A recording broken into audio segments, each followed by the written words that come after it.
Hi friends, welcome back to our channel. ఇట్లు మీ శ్రీకాకుళం పిల్ల. ఎలా ఉన్నారండి అందరూ? మీ అందరూ బాగుండాలి, అందులో నేను కూడా ఉండాలి. మరి ఇవాళ వ్లాగ్ ఏంటంటే, మొన్న రీసెంట్గా బరంపూర్ వెళ్ళి వచ్చానమాట. అదేంటి ఎప్పుడూ ఊరి మీద తిరుగుతున్నావు అని చెప్పేసి కామెంట్ చేసేకండి. ఏంటంటే పూరి వెళ్ళి వచ్చామని చెప్పాను కదా. వ్లాగ్ చూసారా లేదా? ఒకళ్ళు చూడకపోయి ఉంటే మస్ట్ ఒకసారి విజిట్ చేయండి, చాలా మంచిగా ఉన్నది వ్లాగ్ అయితే. సో ఆ తర్వాత బరంపూర్ ప్రయాణం అనమాట. రీజన్ ఏంటి అంటే, మా పెద్దనాన్న గారి వాళ్ళ అంటే పెద్దనాన్న గారి సంవత్సరికాలు జరిగాయి. సో ఇది 2 days తలకి వ్లాగ్ అండి. మంచి మంచి వీడియోస్ అయితే నేను క్యాప్చర్ చేశాను. హోప్ మీ అందరికీ ఈ వీడియో నచ్చుతుంది. అయితే ఇన్నాళ్ళు ఎందుకు పోస్ట్ చేయలేదంటే, నేనైతే చాలా ఈగర్లీ వెయిట్ చేస్తుండే. ఏంటి అంటే, మన ఛానల్ 2K సబ్స్క్రైబర్స్ అయితే మనం అంటే 2K ఫ్యామిలీ అవ్వబోతున్నాము. అయిన తర్వాత ఈ వ్లాగ్లో మనకి సత్యనారాయణ స్వామి గారి వ్రతం ఉన్నదనమాట. సో ఆ వ్రతం అయితే ఈ వీడియోలో పోస్ట్ చేశాను. సో ఒక గోల్ రీచ్ అవుతుంటే మనకి ఒక ఫీల్ వస్తుంది కదా, అప్పుడైతే పోస్ట్ చేస్తానని చెప్పేసి నేనైతే అలా వెయిట్ చేస్తుండే. ఫైనల్గా నేనైతే 2K సబ్స్క్రైబర్స్ రీచ్ అవ్వగలిసాను. ఈచ్ అండ్ ఎవ్రీ పర్సన్కి పేరు పేరున థ్యాంక్స్ అండి, చాలా అంటే థ్యాంక్స్. ఏంటి ఇంత చిన్న విషయానికి అన్నిసార్లు థ్యాంక్స్ ఏంటి, బిల్డప్ ఏంటి అని చెప్పేసి మీకు అనిపించవచ్చు. కానీ చాలా స్ట్రగుల్ ఉన్నదండి, దీని వెనకాతలైతే చాలా కష్టం ఉన్నది. సో ఇవన్నీ నేను తర్వాత ఎప్పుడైతే నేను ఒక సక్సెస్ చూస్తానో అప్పుడు ఇవన్నీ కూడా మీతో షేర్ చేస్తాను. సో ఇప్పుడు వీడియోని స్కిప్ చేయకుండా చూడండి. ఒక పని చేయండి, మీరు మీ ఫ్రీ టైంలో ఈ వీడియో ఓపెన్ చేసి చూడండి, చాలా ప్రశాంతంగా అనిపిస్తుంది. అండ్ వీడియో మొత్తం చూడండి, నచ్చినట్లయితే లైక్ చేయడం మాత్రం మర్చిపోవద్దు. అలాగే కొత్తగా విజిట్ చేస్తున్నారా, దాన్ని సబ్స్క్రైబ్ చేసి సపోర్ట్ చేస్తారని కోరుకుంటున్నాను. సో మాటల్లోనే మేమైతే బరంపూర్ వచ్చేసాము. అండ్ ఇక్కడ మనం ఎంట్రీ ఇచ్చేసాము చిన్నమ్మవారి కోవిల్ అనమాట. ఎప్పుడు నేను బరంపూర్ వచ్చినా కూడా చిన్నమ్మవారి కోవిల్కి అలాగే పెద్దమ్మవారి కోవిల్కి మస్ట్ నేను వెళ్తాను. అండ్ ఈరోజు బరంపూర్ వచ్చాము నేను, అమ్మ అండ్ మా అమ్మాయి అనమాట. సో మీరు కూడా అమ్మకి చక్కగా దర్శనం చేసేయండి. ఎంత ప్రశాంతంగా అనిపిస్తుంది కదండి. అంటే అమ్మవారి దర్శనం అయితే ఆ చల్లని చూపు మన అందరి మీద ఉండాలండి. సో మీకు తెలుసు కదా, మనకి సంబరాలు కూడా అవుతాయి. అంటే ప్రతి 2 సంవత్సరాలకు ఒకసారి మనకి సంబరాలు కూడా అవుతాయి. సో అమ్మకైతే దర్శనం చేసుకొని ఇప్పుడైతే పెద్దమ్మవారి కోవిల్కి అయితే వచ్చేసాం అనమాట. ఇక్కడైతే చుట్టుపక్కల అంతా విరగొడుతున్నారు. మళ్ళీ కొత్తగా ఏంటి కన్స్ట్రక్షన్ జరుగుతుందో ఏంటో బహుశా. సో ఇక్కడ కూడా పెద్దమ్మవారి తల్లి దర్శనం కూడా చేసేయండి. సో మొత్తానికి మేమైతే రీచ్ అయిపోయాం మా దొడ్డమ్మ వాళ్ళ ఇంటికి. ఇక్కడైతే చూడండి స్వామివారి ఎంత బాగున్నారు కదా అలంకరణ చేసిన తర్వాత. అండ్ వ్రతం ఇంకా స్టార్ట్ కాలేదు, జస్ట్ గణపతి పూజ అయింది, నేనైతే చేరుకోపోయాను అనమాట. అంటే ముందు రోజు వచ్చేసి అని చెప్పేసి అన్నారండి. కానీ ఇంట్లో అయితే చాలా పనులండి, మీ అందరికీ తెలిసిందే కదా. ఒక హౌస్ వైఫ్ గడప దాటి బయలుదేరుతున్నది అని అంటే బోల్డ్ అన్ని పనులు కంప్లీట్ చేసుకోవాలి. అండ్ ఇంటికి వెళ్ళిన తర్వాత మరి అడగక్కర్లేదు. సో అవన్నీ సంగతులు పక్కన పెట్టేయండి. అండ్ ఈ వ్లాగ్లో నా పుట్టింటి వాళ్ళందరికీ కూడా మీతో అంటే మీకు చూపిస్తాను, అంటే అమ్మ సైడ్ అనమాట. సో ఇప్పుడైతే మీరు వ్రతంకి చక్కగా చూసేయండి. అండ్ జై సత్యదేవ అని చెప్పేసి కామెంట్ కూడా చేసేయండి. అన్నట్టు మీరు ఎప్పుడైనా అన్నవరం వెళ్ళారా, వెళ్ళి ఉంటే కింద ఒకసారి కామెంట్ చేయండి ఎస్ అని చెప్పేసి. అండ్ ఇక్కడ మనకి స్క్రీన్ ప్లేలో కనబడుతున్నారు మా అమ్మ, మీ అందరికీ తెలిసిందే కదా. అండ్ ఆ పక్కనే కూర్చుంది మా పిన్ అనమాట. అండ్ తన పక్కన కూర్చుంది మా దొడ్డమ్మ వాళ్ళ అమ్మాయి అంటే మా అక్క. అండ్ ఇక్కడ కనబడిపోతున్నా చూడండి, ఈవిడైతే మా దొడ్డమ్మ అనమాట. సో ఇక్కడ అందరూ ఏంటంటే వ్రతం జరుగుతుంటే మాట్లాడకూడదు అంటారు కదా, వీళ్ళైతే సైలెంట్ మూవీ సూపర్ స్టార్లు ఏవేవో ఇలాగా మాట్లాడేసుకుంటూ ఉంటారు. అండ్ అక్కడ ఆ అబ్బాయి వచ్చేసరికి మా అన్నయ్య వాళ్ళ బాబు. అండ్ ఇక్కడ పేట్ల మీద కూర్చున్న వాళ్ళు వచ్చేసరికి మా అన్నయ్య అండ్ వదినండి. దొడ్డమ్మ అని చెప్పేసి ఇందాకలా స్క్రీన్ ప్లేలో నేనే కనబడ్డాను, కానీ ఇక్కడ అంటే వదిన గారి పక్కనైతే మా దొడ్డమ్మ కూర్చున్నారనమాట. సో మొత్తం వాళ్ళ ఫ్యామిలీ కలిసి జరుపుకుంటున్నారు వ్రతం. సో మీరైతే వ్రతాన్ని చూసేయండి.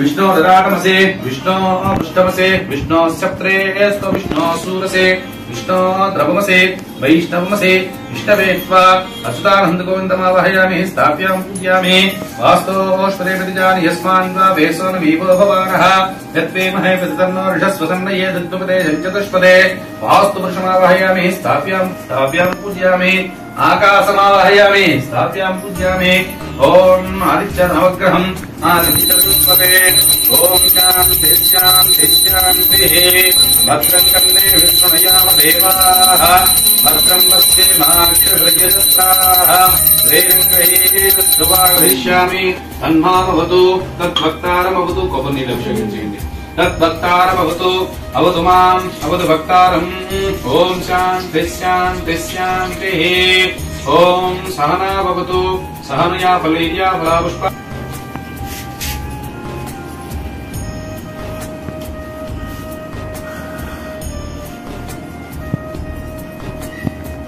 देवतावाहयामि स्थाप्यां पूजयामि गच्छति देवतावाहयामि स्थाप्यां पूजयामि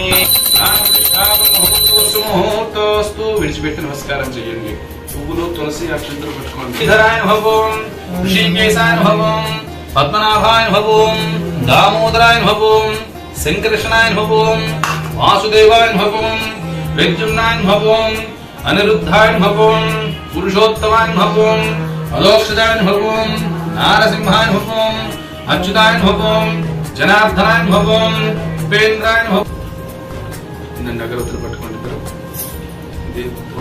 దేవుడికి ఓం యత్పురుషం యతదహుక్కథా వికల్పయన్ ముఖం కివస్య కౌ బాహు కాహు రూపాదా ఉచ్యేతే సత్యనారాయణ స్వామినే నమో నమః ధూపమాగ్రాపయామి నక్షత్రం పట్టుకోండి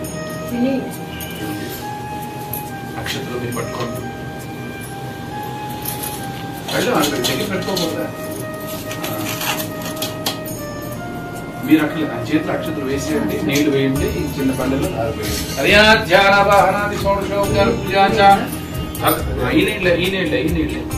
భగవాన్ సర్వాత్మిక ఏతత్సర్వం శ్రీ సాంగాయ సపరివారాయ సత్యనారాయణ స్వామి దేవత సుప్రీతా సుప్రసన్నా వరదా భవతి పూజా విధి సమాప్త అది కథా ప్రారంభ. నక్షత్రం మిత్ర పెట్టుకోండి. ఈ భూలోకాన్ని చేరుకున్నాను. భూలోకంలో మానవులు చాలా కష్టాలు పడుతున్నారు. వాళ్ళ కష్టాలు తొలగించాలని చెప్పి ఏదైనా ఉపాయం పూజ గాని వ్రతం గాని నోము గాని ఏదైనా ఉంటే చెప్తే నేను వెళ్ళి వాళ్ళకి చెప్తానని చెప్తే అడిగితే విష్ణుమూర్తి వారు చెప్పారు, నారదా భూలోకంలో మానవులు కష్టాలు తొలగిపోవాలి అంటే స్కాంద పురాణంలో సత్యనారాయణ మూర్తి గారి వ్రతం ఉన్నది. ఈ వ్రతం చేసిన వారికి మానవులు కష్టాలు తొలగిపోతాయి. మనస్సులో ఉన్న కోరిక ముఖ్యంగా నెరవేరుతుంది. పెళ్లి కాని వారికి పెళ్లి కలుగుతుంది.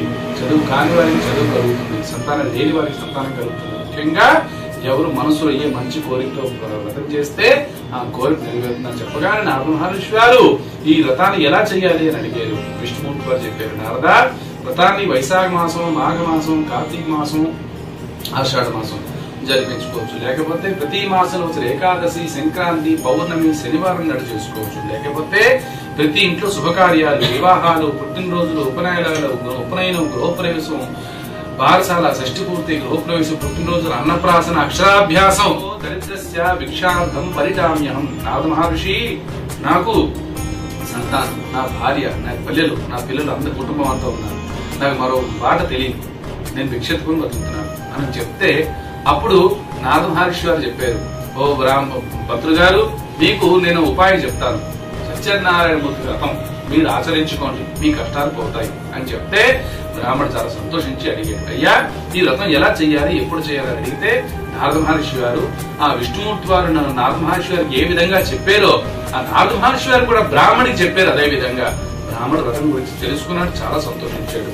భగవంతుడా నీ వ్రతం గురించి నేను తెలుసుకున్నాను సత్యనారాయణ తండ్రి, నీ వ్రతం నేను చేసుకుంటాను, నాకు కష్టాలు పోతే నాకు అంతే చాలు, నాకు అష్టైశ్వర్యం లేదు అవసరం లేదు చెప్పి దండం పెట్టుకున్నాడు. ఆ మరుసటి రోజే వ్రతం అంతా చేయడానికి సిద్ధపడ్డాడు. అన్ని తెప్పించుకున్నాడు. భిక్షాటనకు బయలుదేరాడు. భిక్షలో దొరికి ధనమంతా తెచ్చుకొని సామాన్లన్నీ కొనుక్కొని ఇంటికి వచ్చి నలుగురిని వీధిలో వాళ్ళని పిలిచి ప్రసాదం చేసుకుని అందరూ కూర్చొని శాంతంగా చక్కగా ఇలాగే హాయిగా పుల్కాముఖ అని రాజుగారి పరిపాలన చేసేవారు. రాజుగారి పేరు పుల్కాముఖ. రాజుగారి భోగభాగ్యాలన్నీ ఉన్నాయి. రాజుగారి పాడి పంట కూడా సమృద్ధిగా ఉంది. రాజుగారికి భద్రశీల అనే పేరు గల భార్య కూడా ఉన్నది. అయితే రాజుగారికి సంతానం మాత్రం లేదు. సంతానం లేదు. సంతానం కోసం రాజుగారి చెయ్యని పూజలు అంటూ లేవు. యజ్ఞ యాగాలు చేశారు, దాన ధర్మాలు చేశారు, పూజలు, జపాలు, హోమాలు, అభిషేకాలు అన్ని చేశారు, కానీ సంతానం కలగలేదు. ఆఖరికి పురోహితుల్ని, పండితులందరినీ కూర్చోబెట్టి అడుగుతున్నారు, రాజా పండితులారా మనం ఇన్ని పూజలు, ఇన్ని దానాలు, ఇన్ని యజ్ఞాలు చేసాం, ఫలితం దక్కలేదు, ఇంకేమైనా ఉంటే చెప్పండి అని అడిగితే అప్పుడు పండితులు గ్రంథాలు చూసి చెప్తున్నారు, అయ్యా రాజా స్కాంద పురాణంలో సత్యనారాయణ మూర్తి వ్రతం ఉన్నది. ఈ వ్రతం చేసిన వారికి పుత్ర సంతానం కలుగుతుంది అనగానే రాజుగారు చాలా సంతోషించి అడుగుతున్నారు, రాజా పండితులారా ఈ వ్రతం మనం ఎక్కడ చేసుకుంటే మంచిది అని అడిగితే పండితులు చెప్పారు, రాజా ఈ వ్రతాన్ని కాశీనగరంలో ఉన్న గంగానది తీరాన చేసుకుంటే మంచిది అని చెప్పగానే రాజుగారు తన్నగా తన బలగాన్ని, పండితుల్ని, వేద పండితుల్ని, తన వ్యాపారస్తుల్ని నువ్వు దొంగలు అని చెప్పి నింద వేసి చెరసాల్లో పడిచావు. వాడు దొంగలు కాదు, వాళ్ళు విదేశం తాలూకా వర్తకులు, వ్యాపారస్తులు, వాళ్ళ స్వదేశాన్ని వెంటనే పంపించేవు మంచిదే, లేకపోతే నీ కోటపేట నాశనం అయిపోతాయి అనగానే రాజుగారు వెంటనే నిద్ర లేచి చూసే 4 పక్కల ఎవరి కంటికి కనబడలేదు, కానీ కోడి కూత వినిపిస్తున్నారు. అమ్మో తెల్లవారుజామున నీలాంటి కళ వచ్చింది ఏమిటి, నిజమైపోతుందా ఏమిటి అని చెప్పి వెంటనే తొందరపడి పండితులందరినీ చుట్టుపక్కల పండితులను పిలిపించుకొని ఇలా నాకు కళ వచ్చింది ఏమిటి అని అడిగితే అప్పుడు పండితులు లెక్కలు వేసి చెప్తున్నారు, ఏమని, రాజా వీరికి మన వల్ల వచ్చిన కష్టాలు కావు, వీళ్ళకి ఏదో దైవశాపం వెంటాడుతున్నది కాబట్టి వీళ్ళకి కష్టాలు, మిమ్మల్ని దొంగలు అని చెప్పి నింద వేశాం, మిమ్మల్ని చెరసాల్లో కూడా పడిచాం, మా అపరాధాన్ని క్షమించండి, మిమ్మల్ని విడిచిపెట్టిస్తున్నాం, మీ ధనం కూడా మీకు ఇస్తున్నాం, మా దేశం తర రత్నాలు కూడా మీకు ఇస్తున్నాం, ఇవన్నీ కాపాడుకోండి, కాపాడుకుంటూ వెళ్ళిపోండి మీరు ఇంటికి, మళ్ళీ ఎప్పుడైనా వద్దురుగా అని చెప్పి పంపించారు. అక్కడ ఆ అల్లుడు గారు మావగారు చాలా సంతోషించి రాజుగారి ఇచ్చిన ధనమంతా పట్టుకొని అడుగురు కూడా బయలుదేరు. పూర్వము తుంగధ్వజుడు అనే రాజు అత్యంత ధర్మపరాయణుడై ప్రజలను కన్నబిట్టులుగా చూసుకుంటూ రాజ్యపాలన చేస్తూ ఉండేవాడు. ఆ మహారాజు ఒకరోజు వేటకు అడవికి వెళ్ళి తిరిగి వచ్చే మార్గమధ్యములో విశ్రాంతి తీసుకుంటూ ఉండగా ఒక మారేడు చెట్టు కింద కొంతమంది గొల్లలు తమ బంధుమిత్రులతో కలిసి వ్రతము చేసుకుంటుండగా చూసి, స్వామికి నమస్కారం, అలవేలమంగా పద్మావతి సమేత శ్రీ వెంకటేశ్వర స్వామినే నమః, దీపం దర్శయామి, అక్షతలు పూజ చేయండి దేవుడి మీద, సత్యనారాయణ స్వామినే నమో నమః, ధ్యాయామి భావయామి, రత్నసింహాసనార్థం అక్షరాన్ని సమర్పయామి, మావిడాకు నీళ్ళు జల్లండి, పాద్యం అర్ఘ్యం ఆచమనం సమర్పయామి, స్నానం సమర్పయామి, సత్యనారాయణ స్వామినే నమో నమః, చేయండి తిప్పండి, కర్పూర దిగ్గనీరాన్ని దర్శయామి. ఓం శ్రీకాంతాయ కళ్యాణేన దయేదినా శ్రీవేంకట నివాసాయ శ్రీనివాసాయ మంగళం, మంగళం కౌసలేంద్రాయ మహనీగుణాత్మనే చక్రవర్తి తనూజాయ సార్వభౌమాయ మంగళం. సంతత శ్రీరస్తు సన్మంగళాని భవంతు, నిత్యద శ్రీరస్తు నిత్య మంగళాని భవంతు. అచిత ప్రాచ్యత చుక్క నీళ్లు వేయండి. ఏడుకొండవాడ వెంకటరమణ గోవింద. కర్పూర దగ్గరీరా అందర్శయామి, కర్పూర దగ్గరీరా అందర్శయామి. సత్యనారాయణ స్వామినే నమో నమః. నిజకాల కట్టుకోండి,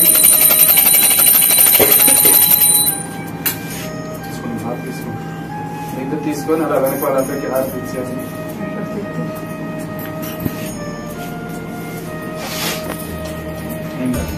ఆయుష్యేంద్రియే ప్రతిష్టతి మహదాశీర్వచన ముహూర్తోస్తు. పెద్దవాళ్ళందరూ కూడా చక్షులు వేయండి ముగ్గురు మీద. శతమానం భవేన భవేన ముందు చక్షులు వేయన. అగ్ని వసుంధి హారతులీరమ్మా.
అది బుద్ధి అంటే సో వ్రతం అయిపోయిన తర్వాత మళ్ళీ మేమందరం మా కబుర్లో బిజీ అయిపోయి అనమాట. ఇక్కడ చాలా సీరియస్ డిస్కషన్ ఏంటంటే పెట్టుడు పళ్ళు ఎలా పెట్టుకోవాలి, పెట్టుకుంటే ఎంత ఖర్చు అవుతుంది ఏంటి అని చెప్పేసి ఈ గోల్ ఉంటే ఈవిడ మటుకు మా అక్క వాళ్ళ ఫ్రెండ్ అనమాట. సో నాకు ఫ్రెండే, మేమందరం బరంపూర్లో కలిసి ఉండేవారం కాబట్టి చాలా రోజుల తర్వాత కలిసామన్నమాట. సో చూసారు కదండి, వ్రతం అయితే చాలా చక్కగా జరిగిపోయింది. అండ్ ఇంటి నిండా కూడా చుట్టాలన్నమాట. అండ్ ఇంకా అన్నయ్య వాళ్ళు వీధిలో ఉన్న వాళ్ళందరికీ కూడా భోజనాలకి పిలిచారండి. సో అందరు కూడా ఇంటి నిండా నిండిపోయి ఉండాలి, చాలా కళగా ఉండాలన్నమాట, సందడిగా ఉండాలి. ఉండాలి. అండ్ మేము అక్క చెల్లెళ్ళం ఎప్పుడు కలిసినా కూడా మాటలు అసలు ఎండ్ అవ్వవు, నోరు ఆగదనమాట. మరి ఆకలి నిద్ర అవేంటి ఉండవు, బహుశా అంతమందికి అంతే కదా. సో ఉండిపోని అంటుండే, కానీ తెలుసు కదా మనకి ఇంట్లో అయితే బోల్డ్ పనులన్నీ వెయిట్ చేస్తుండాలన్నమాట.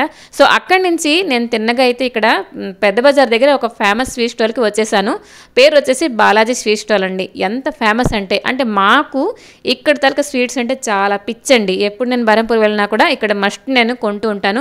మేబీ మీరు నా ముందర వీడియోస్లో మేబీ చూసి ఉంటారు, బరంపూర్ టూర్లో చూసి ఉంటారు. ఇక్కడికైతే నేను మస్ట్ వస్తానన్నమాట. సో పనిలో పని మా ఆయనకు కూడా కాల్ చేసేసి ఏంటి కావాలి ఏంటి అని చెప్పేసి అన్నీ కూడా చక్కగా ప్యాక్ చేసేసాను. చెప్పాను కదా ఇది 2 రోజుల తలక వ్లాగ్ అండి. సో ఫస్ట్ రోజు అయితే ఇవన్నీ తీసుకునేసి వెళ్ళిపోయాను అనమాట. టైం ఎంతో తెలుసండి, మధ్యాహ్నం 12 గంటలు. సూర్యుడు వచ్చేసరికి నెత్తి మీద ఉన్నారు, కానీ మాకు ఆ వేడి అదేంటి తెలియదు అనమాట. ఒకసారి వచ్చామంటే టకాటక ఏంటంటే పనులు చేయాలో అవన్నీ చేసేసుకోవడమే, కాస్త ఇంటికెళ్ళి నీరసమై పడిపోవడమే. కానీ వచ్చిన తర్వాత మటుకు ఈ షాపింగ్లన్నీ అన్నీ కూడా పనులు చేసుకొని రిటర్న్ అయ్యామన్నమాట.